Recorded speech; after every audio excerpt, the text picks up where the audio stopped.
I'm not coming down. I wanna go higher, higher, higher than that. This is Write Your Own Story, 3 Keys to Rise and Thrive in Life and Business. I'm your host, Rebecca Fleetwood Hession. So I stumbled on this quote from Andrew Huberman the other day, and it's the reason to deliberately do hard things is so that when non-self-elected challenges arrive, and they will, you can tell yourself, I don't know how this is all going to turn out, but I'm certain I can do hard things. Don't self-injure, but doing hard things is always worthwhile. And that has got me thinking in a million different directions that I have been able to, I hope, summarize into a worthy episode today.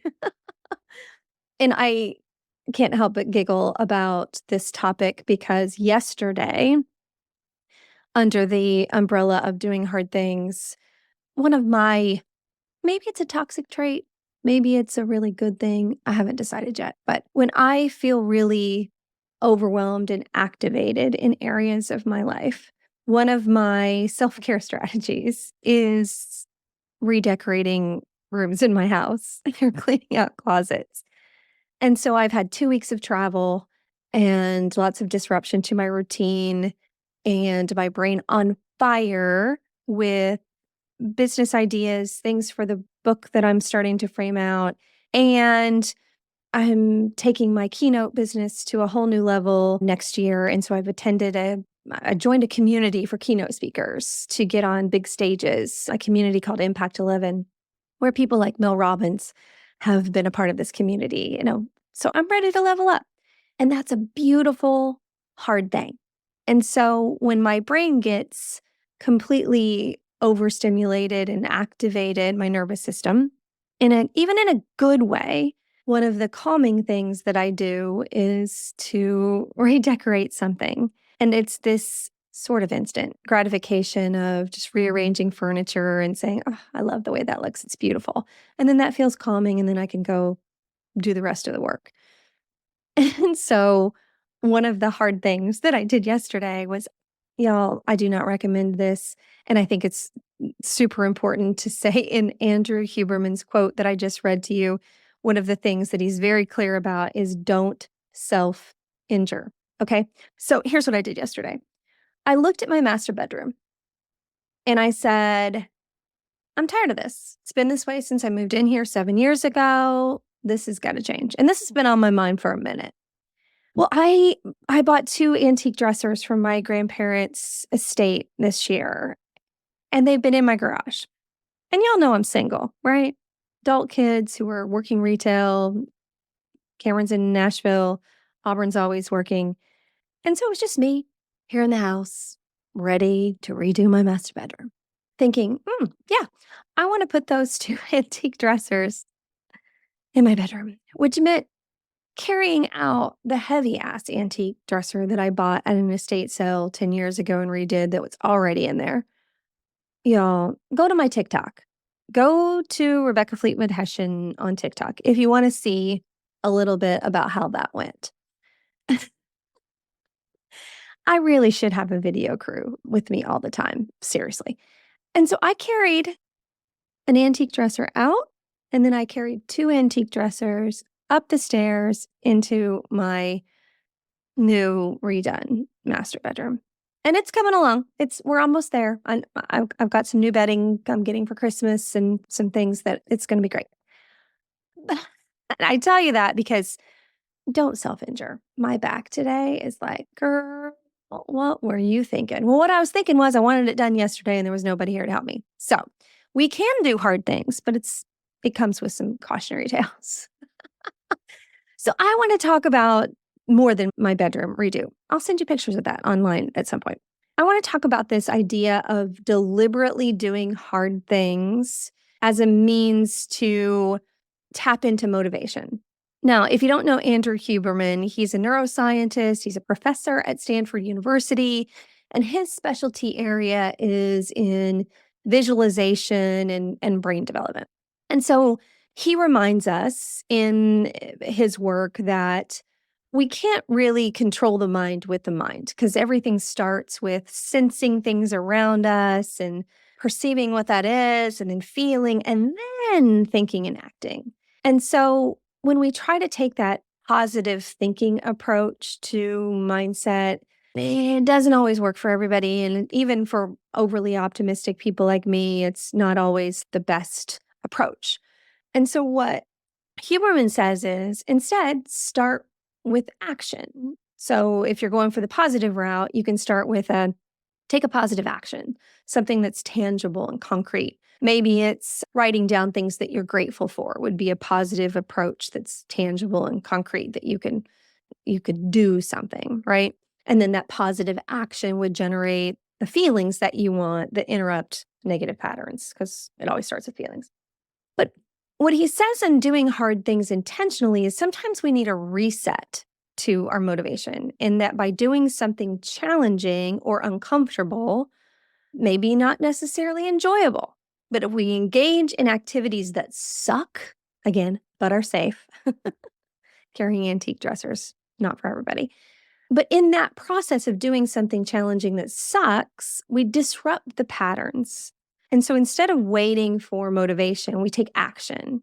And in taking action on something that sucks and doing that unpleasant activity, intentionally creating some discomfort, we can then disrupt our emotional state. And we get this bigger contrast between what is in that comfort zone and to discomfort. And by doing that, our brain is always like seeking equilibrium, seeking steadiness and safety. And so we were able to release some dopamine by engaging in that challenging activity. And then it changes that baseline of our motivation. Okay, that was a lot of like summarization of deep science, but hopefully you get the point. So to reset our motivation and get out of that just stuck, I don't feel motivated, I don't feel engaged, doing something that sucks deliberately can be a way to do that. Okay, so that post got me thinking, okay, I get that. I get that. And however, but I always, not always, mostly see things in relationship to what I know about burnout, because that's where I spend most of my time helping my clients understand burnout and ban it and deal with it, right? So the definition of burnout is a devotion to a cause or a job or a career that failed to produce the expected reward. And so that got me thinking about, okay, so the problem with burnout, career burnout, is the expected reward piece. Like we devoted ourselves to this career and it didn't produce this expected reward. Well, oftentimes two things have happened. The expected reward, usually early in our career, was to make money and let me go get a job with good pay and benefits. And money over time is not a great motivator. And so we make enough money to live comfortably. I'm going somewhere with this, like hang on with me. Then we're comfortable. We can buy the granite countertops or get the new shoes that we want on a Friday night. We can pay our bills. And now we're like, wah, wah, wah. This just isn't doing it for me anymore. And so if we take Huberman's quote about deliberately doing hard things, then doing something challenging deliberately could get us out of that stuckness. But if we're already in burnout, our job feels like a hard thing all the time. And so that doing hard things feels like, really? I go do hard things every damn day. I go to this job. I deal with these people. That's just not going to sit well if you're in burnout to say, yeah, sign me up for more hard things. Yeah. Because there's a lot of other quotes out there on the interwebs talking about, especially women, that say, I don't want to be resilient anymore. I'm tired of doing hard things. The one that gets repeated the most says, I dream of never being called resilient again in my life. I am exhausted by strength. I want support. I want softness. I want ease. I want to be amongst kin, not patted on the back for how well I take a hit or for how many.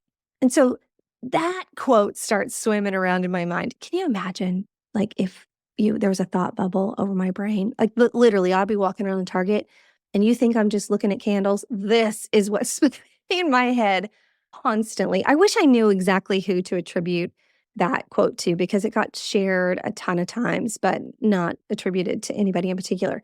And so then that got me thinking about, our drama triangle. You can go back to that episode and find it. But what we need to create the life we want is nurturing and coaching. And so, if we're tired of being resilient because we're tired of just dealing with the everyday burnout of surviving the lives that we have. And so, we do need nurturing. We need we need those soft relationships that love us and nurture us and care for us. Amen. 100%. I'm so grateful for the friends that I have that provide that for me. But also coaching is part of building a great life.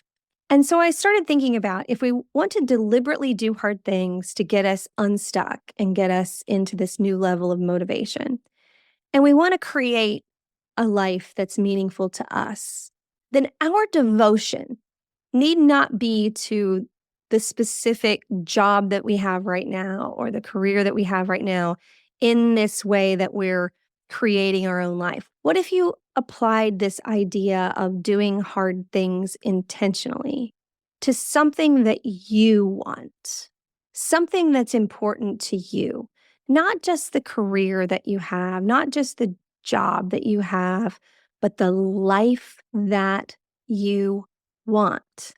What if you said, you know what, I'm going to devote some time for 2024 into exploring the things that are important to me? And maybe one of those hard things is for you to decide who you are and what you want your life to be. So instead of just being in constant pursuit of the next project or the next meeting or the next promotion or the next thing devoted to your current career, what if you took some time to say, what do I want? And I don't think you need to quit your job or become an entrepreneur or go completely solo on deciding what you want. In fact, I think that it wouldn't be good for a lot of people. Being an entrepreneur isn't all butterflies and sexiness. It's not for everybody. But I do think that everybody needs to think about what is the life that they want. How do you want it to feel?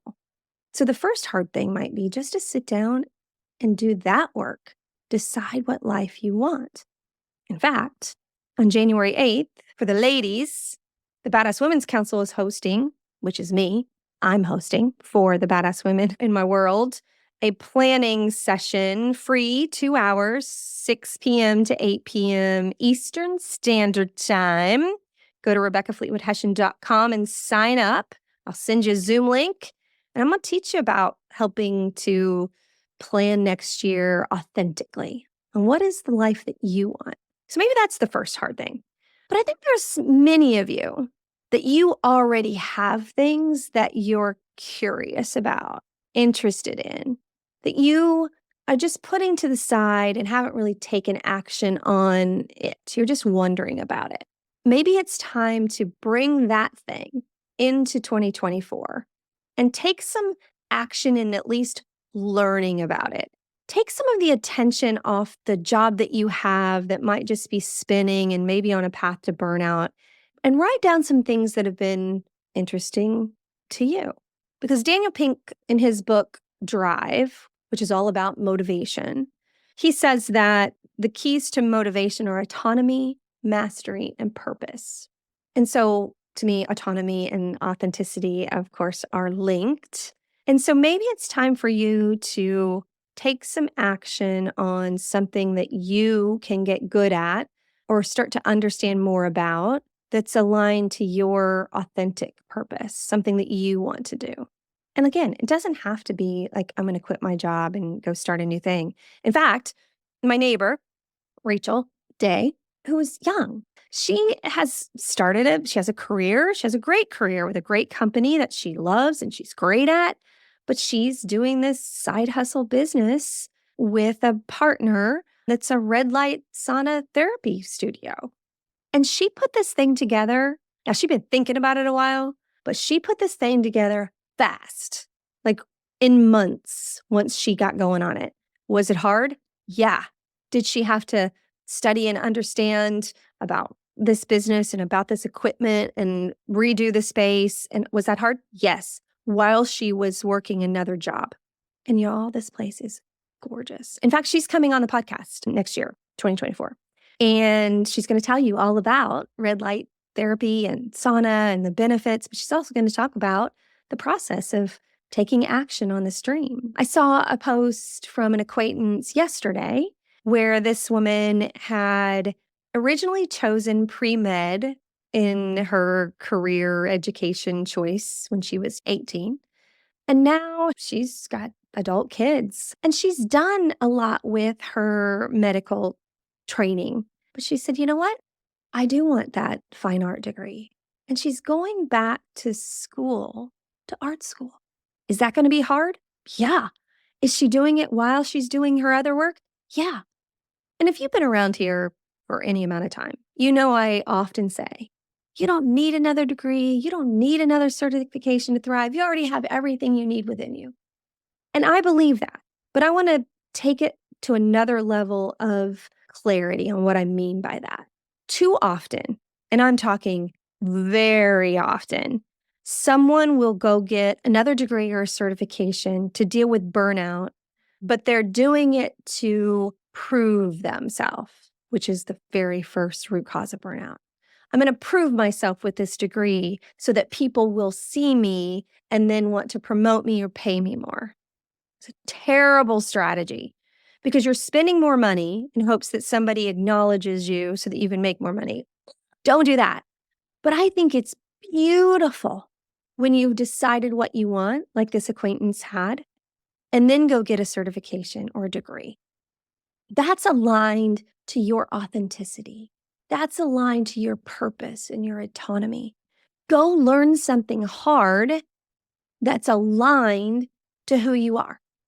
One of my friends, Kathy Miller, she had been a president of a large organization, Fortune 50 company.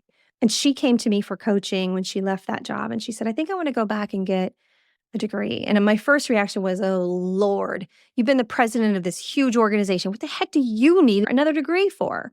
And I thought it was this like prove yourself, but it wasn't. It was a passion that she had had for decades around human psychology and business. And she went to Penn State and got this degree and met this whole community of people that are passionate about this kind of work. And now she's using it in her own coaching business. Was that hard? Yeah. I was coaching her through the process. It was really hard. Did she love it? Yeah. And so doing a hard thing aligned to you, not to prove yourself, but to know yourself. That I think would be the most amazing thing that you could do for next year, not aligned to a career thing. And maybe a hard thing is maybe it's aligned to just a better version of you. Maybe studying human behavior, nervous system, communication, so that you can decide how to put boundaries around some tough family relationships. Study it first, understand it, so that you can do the hard thing of putting those boundaries up. Maybe the hard thing is you want to quit drinking. Maybe the hard thing is you want to learn ballroom dancing. I have 2 friends that have done competitive ballroom dancing while they were doing the regular career. Was that hard? Yes. Courtney Warren and Brittany Overbeck, 2 friends, real examples. Look them up. Brittany still travels and does competitive ballroom dancing and runs a bridal business and just got a real estate license. Were those things hard? Yes. Were they aligned to things they cared about? Yes. Maybe the hard thing is you're finally going to ask for the divorce. I just had a client and a friend that has been in a emotionally abusive relationship for a while. And she finally did the hard thing. She's finding herself again. I'm not a proponent of divorce. It's hard. It's terrible. Don't do it unless you know that it has to be done. But sometimes it has to be done. Do the hard thing next year. Do some research around that dream idea that you've had about a business or about something that you care about. Somebody saw that I had posted about this business that my neighbor Rachel started. And she said, "Oh my gosh, I've always wanted to have like a sauna, salt cave kind of business." And she's in the midst of raising three little boys, all under the age of 9. So this stage of her life probably isn't, her life is hard every day. But you know what she can do? She can start doing some research about those kinds of businesses. How much money would it actually take? What if I took X number of dollars a week and just put it away for that thing that I'm dreaming about? Just take some action on a hard thing. What if you wanted to add a sunroom onto your house? So you learned how to do drywall or you learned how to frame something so that you could do parts of that job yourself. There's something for next year aligned to who you are and what you care about. That's a hard thing that could really unlock some motivation that's not just about the meeting schedule or the crappy boss that you've got, going to work every day in a job that's no longer lighting you up, but you really need and want that paycheck. Great. I get it. But add something to the list for 2024 that's for you, that's hard. What do you love? Go learn about it. What do you think? You know what I would love for you to do? Is message me and say, "Here's the hard thing that I'm going to do." Maybe if enough of you do that, then I'll do maybe another free session about, okay, let's dive into the hard things and do it together. I don't know. I'm always willing to put a group together. But for reals, come on January the 8th at 6 p.m. Eastern Standard Time. Spend 2 hours with me. There's already several people signed up, amazing people. It's virtual. I don't care where you are. Come on in. And let's talk about authenticity for next year. What do you want to be? What do you want your life to be like? And I'm going to give you practical, tactical tools, like downloads of worksheets that you can use. And it's going to be fun. And I'm excited about it. Hey, speaking of people that decided to take action on hard things, another example of that is my friend Emily Shaw. Emily is an amazing singer, but not a lot of people know that because she hadn't put herself on a stage since she was in a punk band when she was in her early 20s. Now, she is one of the top sales coaches in the country for Sandler. Locally, her business is Lucian. That's how she makes her living, and she makes a good living. But we were talking about her passion for music several months ago. And I said, "Hey, I think you should be the entertainment for the 2024 Stand Tall in Your Story event. Would you do it?" And she said, "Yes." And then do you know that after she said yes to that, another group asked her to be their lead singer, and she's been on stages all around Indianapolis for the last few months. She goes to band practice every week. Is it hard? Yes. Is she having a ball? Yes. Has it unlocked so much motivation and excitement for her life? Yes. Is it helping her deal with some of the hard things in her work? Yes. So there's another example that just popped into my head. But the reason that that's really relevant is because the tickets for Stand Tall in Your Story for International Women's Day are on sale. Go to RebeccaFleetwoodHessian.com and just check out all the things that are going on.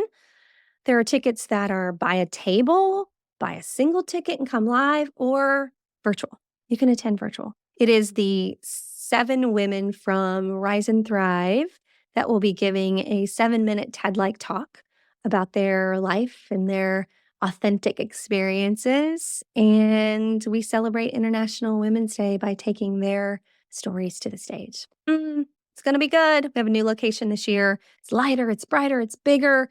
Oh, it's going to be good. So just go to my website and get caught up on all the things that are going on. In fact, sign up for my newsletter so you don't miss anything that's going on. Because, y'all, I got ideas that are just spinning in my head faster than I can carry antique dressers up to my bedroom to process. Now, don't mind me. I'm going to go take a couple of ibuprofen and maybe put a heating pad on my back. All right, y'all. I love you. I love you. I love you. I mean it. I mean it. I mean it. Make it a great day.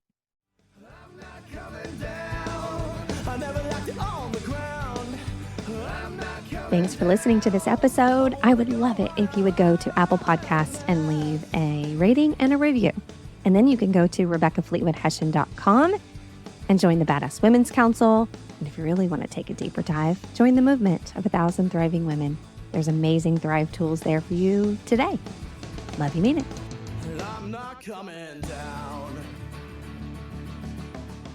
Hey y'all, fun fact, if you like the music for the podcast, that is actually my son, Cameron Hession. And I would love it if you would go to Spotify and iTunes and follow him and download some of his other music. My personal favorite is TV Land.